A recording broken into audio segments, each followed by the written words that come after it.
Please get ready for a dictation of exercise number 22 from Progressive Magazine of January 2022. 5 seconds.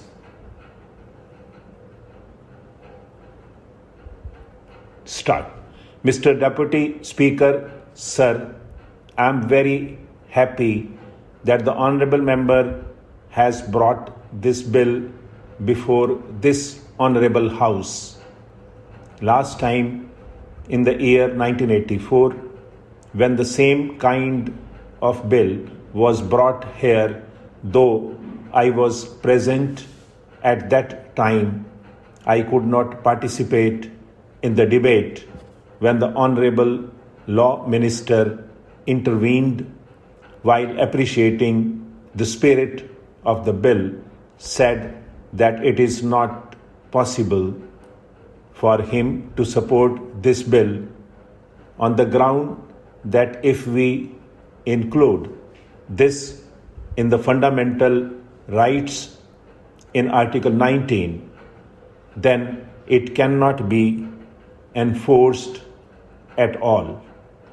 He added that we must make a law which is enforceable, and there is no use in passing all sorts of laws which are not in a position to implement. That was his line of argument, and I think that was the correct line.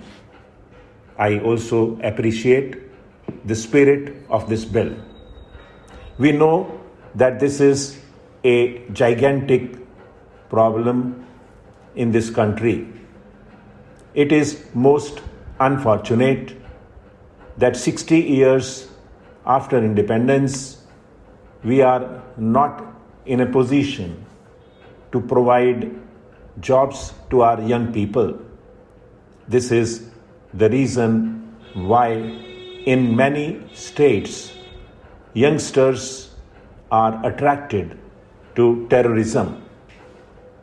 It is not their fault, it is our fault because we are not providing jobs to them.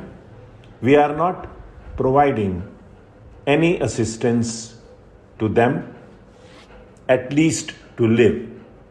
That is why these youths are misguided by some people. Because of economic pressures, they are being attracted to these things and they are joining such movements. It is a very fundamental issue when we are thinking of terrorism or any other problem. It is also a law and order problem. Ultimately, an economic problem is also a law and order problem.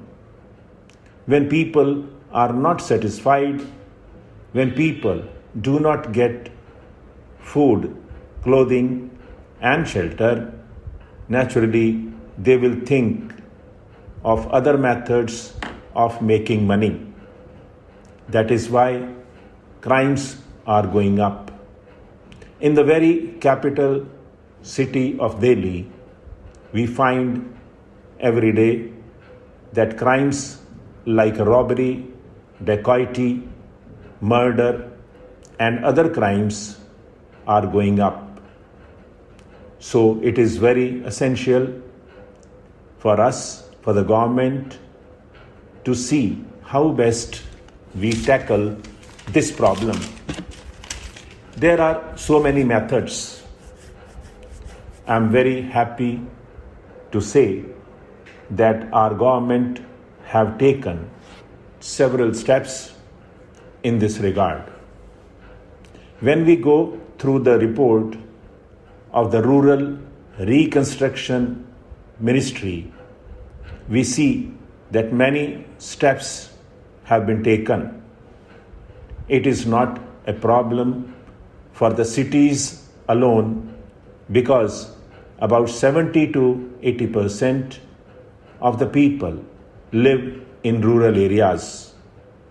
If you tackle the rural unemployment problem, I think you will be able to solve ultimately the problem in the cities also. Why there is overcrowding in the cities? It is because the people are not getting any jobs in the villages. They are coming to the cities in search of jobs. That is why there is so much of congestion, housing problem, and all sorts of things in the cities. This is a fundamental issue. If we improve the condition of the poor people in the rural areas, then we will be tackling the problem in the cities also. I am happy to say that our government, the previous government, started to tackle the problem in the rural sector by the new economic program announced by the Honorable Prime Minister. We have taken this problem very seriously, particularly in respect of land reform. Sir, that is the greatest problem facing the rural areas. Some people are owning thousands of acres. Of course, after the land reforms, the number of acres is reduced. But still there are certain problems now. Some people, in order to avoid this act, distribute land in the name of some people, but actually they are cultivating the entire land as benami. This is called benami. So that problem is also there. That is why I urge upon Honorable Law Minister, his predecessor also could not do anything while appreciating the spirit of the bill because it involves rupees 200 crores. The burden may be more than rupees 200 crores. It may be a few thousand crores of rupees. With this amount of rupees 200 crores, you will not be able to provide employment to all the people. This amount will not be sufficient. The land reforms must be taken up very seriously. If you tackle this problem, I think you will be able to solve the problem of unemployment to some extent. The poorer people who are the agricultural laborers, the Harijans, and backward people who are the laborers of the landlords should be given the land about 4 or 5 acres each. After giving this land, if you provide water, electricity, and other inputs, then I think they will be able not only to cultivate that land but also raise their income sufficiently. In that way, we will be solving this problem. Apart from that, after the land reforms, when they get 4 or 5 acres of land, these poor people can also promote dairy farms, poultry farms, and grow all sorts of vegetables also. Stop.